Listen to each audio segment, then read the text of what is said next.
அனைவருக்கும் வணக்கம். இன்னைக்கு நான் உங்களுக்கு ஒரு அறிவான கதை சொல்ல போறேன்.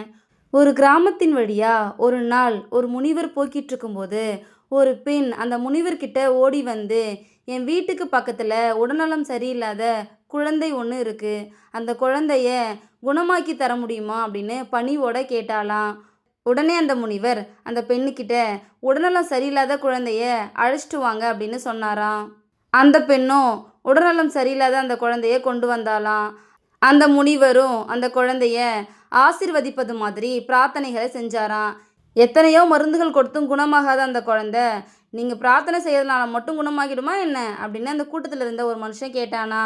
அதுக்கு அந்த முனிவர், "உனக்கு அதை பற்றி என்ன தெரியும்? நீ அறிவில்லாத முட்டாள்" அப்படின்னு சொன்னாராம். முனிவர் சொன்ன வார்த்தையை கேட்டு அந்த மனுஷனுக்கு ரொம்ப கோபம் வந்துச்சாம். எல்லார் முன்னாடியும் என்னை அவமானப்படுத்திட்டாங்க அப்படின்னு நினச்சானா. அவனுடைய முகம் கோபத்தால் செவந்துச்சான்.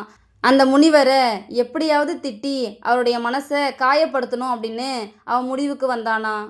இதை பார்த்த அந்த முனிவர் சிரிச்சுக்கிட்டே அவன் பக்கத்தில் வந்து, "நான் சொன்ன வார்த்தைகளால் நீ கோபம் அடையவும் சூடாகவும் முடியும்னா, நான் சொல்கிற நல்ல வார்த்தைகளால் ஏன் சிலரை குணப்படுத்த முடியாதுன்னு நீ நினைக்கிற?" அப்படின்னு கேட்டாராம்.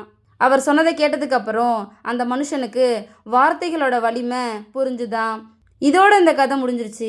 நல்லதை பேசினா நிச்சயம் நல்லது நடக்கும். நம்ம பேசுகிற ஒவ்வொரு வார்த்தைக்கும் ஒரு வலிமை இருக்குது. அதை தான் இந்த கதை நமக்கு சொல்லுது.